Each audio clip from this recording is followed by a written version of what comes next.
Hello everyone. In today's video, we'll discuss question number 26. So let's see what is in it. For n equals to 1, 2, 3, dash dash, the joint MGF of x, y, n be this. हमें joint MGF दे रखा है, ठीक है? If Tn is this एक function है, then which one of the following statement is true? इनमें से कौन सा स्टेटमेंट ट्रू है? ठीक है, तो पहले हम क्या करते हैं, एमजीएफ को जरा देखते हैं और इससे अपनी इंफॉर्मेशन लेने की कोशिश करते हैं। ठीक है, तो ये क्या है, एक जॉइंट एमजीएफ है, पर मुझे इसमें कुछ कुछ दिख रहा है कि मुझे दो डिस्ट्रीब्यूशन के एमजीएफ दिख रहे हैं इसमें। तो हम क्या करेंगे, हमारे पास क्या है, M X comma Y N T1, T2 है। ठीक है, जब मैं इसको इस वैल्यू को T2 इक्वल्स टू 0 पुट करें इसमें, तो मुझे क्या मिल जाएगा, एम एक्स ऑफ T1, मुझे T1 का एमजीएफ मिल जाएगा। ठीक है, तो हम जब हम निकालेंगे x के लिए एमजीएफ, तो when putting T2 equals to 0, मेरे पास x का एमजीएफ क्या आ गया, e की पावर T1 स्क्वायर बाय 2, ये वाला टर्म 0 हो जाएगा इस केस में। ठीक है, जो कि है नॉर्मल का, किसका, नॉर्मल का एमजीएफ, यानी कि जो x है वो किसको फॉलो कर रहा है, स्टैंडर्ड नॉर्मल को, 0,1 को। ठीक है, अब जब मुझे yn का एमजीएफ निकालना है, तो हम क्या करेंगे, mx, yn T1, T2 putting T1 equals to 0।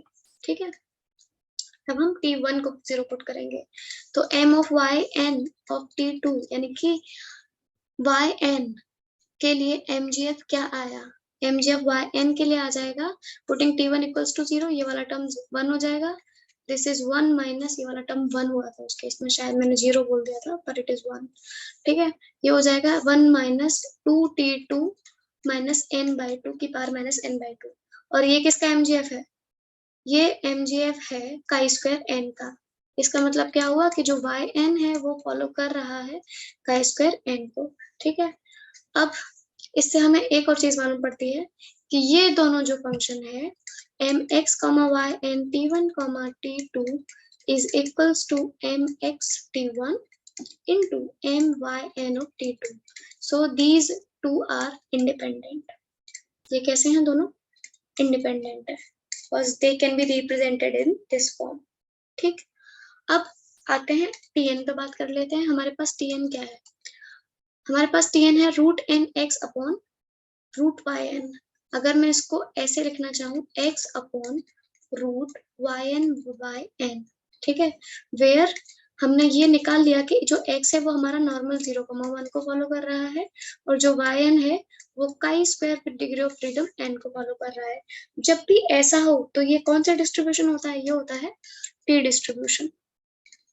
ठीक है, तो जो हमारा Tn है वो क्या है, टी डिस्ट्रीब्यूशन, हमें यहाँ से ये पता चल गया। ठीक, अब हमसे पूछा क्या गया है, हमसे पूछा है, लेट्स अब एक एक करके पूछे तो कुछ नहीं, हमें इनमें से एक एक करके ऑप्शन चेक करना है। पहला ऑप्शन ले लेते हैं, पहला ऑप्शन है हमारा, the minimum value of n for which variance of Tn is finite is 2। ठीक, तो पहले हम क्या करते हैं, वेरिएंस ऑफ Tn निकाल लेते हैं। वेरिएंस ऑफ Tn क्या होगा, टी डिस्ट्रीब्यूशन में वेरिएंस का फॉर्मूला क्या होता है, n अपॉन n माइनस 2। ठीक, n अपॉन n माइनस 2, तो इन्होंने बोला कि जो वेरिएंस ऑफ Tn है वो फाइनाइट होगा 2 पर। ठीक है, तो n माइनस 2 को अगर, ठीक है, n माइनस 2 है, हम यहाँ पे इससे जनरलाइज करेंगे इसे n माइनस 2 से। अगर मैं n की वैल्यू 2 पुट कर दूं, तो मेरा वेरिएंस ऑफ Tn क्या हो जाएगा, इन्फिनिटी को टेंड कर जाएगा।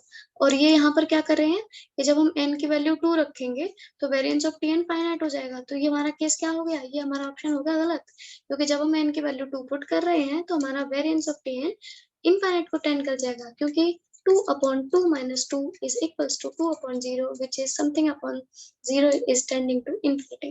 Okay, let's check option number 2. Option number 2 is expectation of t cube t.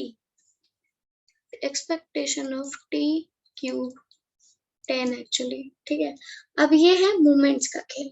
ठीक, मोमेंट्स का खेल है। यहाँ पे हमें वैसे तो हम इसको डायरेक्टली भी बोल सकते हैं कि जो ऑड ऑर्डर सेंटर मूवमेंट्स होते हैं किसी भी सिमेट्रिक डिस्ट्रीब्यूशन के, वो 0 होते हैं। क्या बोला मैंने, all odd order central movements of any symmetrical distribution is 0. अब इसका यहाँ पे इम्प्लाई कैसे हुआ वो देख लीजिए। यहाँ पर हमारा मीन क्या है, t का मीन क्या होता है, 0 है, ठीक है।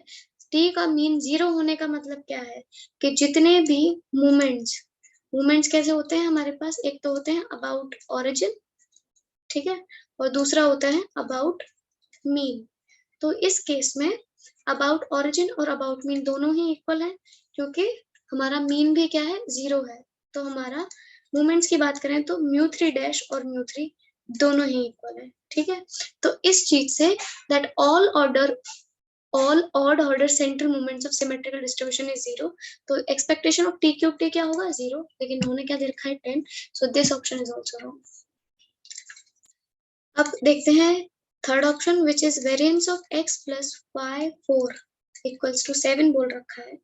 इसको चेक करते हैं, इसका क्या होगा, variance of x plus variance of y 4, ठीक है, कोवेरिएंस होगा नहीं टर्म क्योंकि इंडिपेंडेंट है, which is equals to variance of x क्या है, variance of x is following normal 0,1 and here this is mean, this is variance, so variance of x is 1 plus variance of y 4, chi square का variance क्या होता है, 2n, 2 into degree of freedom, which is 2 into 4 because here degree of freedom is 4, which is variance of x plus yn equals to 9 and here it is 7, so it's also not correct. Now let's check option number 4. इसमें क्या है, इसमें हमें दे रखा है that limit n tends to infinity probability mod of tn greater than 3 is equals to this. इसको check कर लेते हैं। तो probability mod of t greater than 3, इसका मतलब क्या हुआ, that probability 1 minus probability mod of t is less than equals to 3. इसको और एक्सपेंड कर लेते हैं, 1 minus probability minus 3 less than equals to t less than equals to 3, ठीक है। अब हमें पता है that when limit n tend to infinity, जब n infinity को टेंड कर रहा हो तो जो tn है वो किसको फॉलो कर जाता है, नॉर्मल 0,1 को, नॉर्मल डिस्ट्रीब्यूशन को फॉलो कर जाते हैं, एक्चुअली स्टैंडर्ड नॉर्मल को फॉलो कर जाते हैं, स्टैंडर्ड नॉर्मल को। तो इसको जब हम लिखेंगे तो कैसे लिखेंगे, 1 minus 1/√2 pi minus 3 to 3 e की पावर माइनस के t square by 2 into dt, ठीक है। अब 1 माइनस ये कैसा है, इवन फंक्शन है, इवन फंक्शन है तो 2 का मल्टीप्लाई हो जाएगा, तो ये क्या हो जाएगा 0 to 3 इंटू 2, ठीक, 2 से 2 तो ये क्या हो जाएगा √2 बाय पाई 0 to 3 e की पावर माइनस के t square by 2 into dt when limit n tend to infinity, okay. So this option is correct, option number D is correct. This is all about question number 26.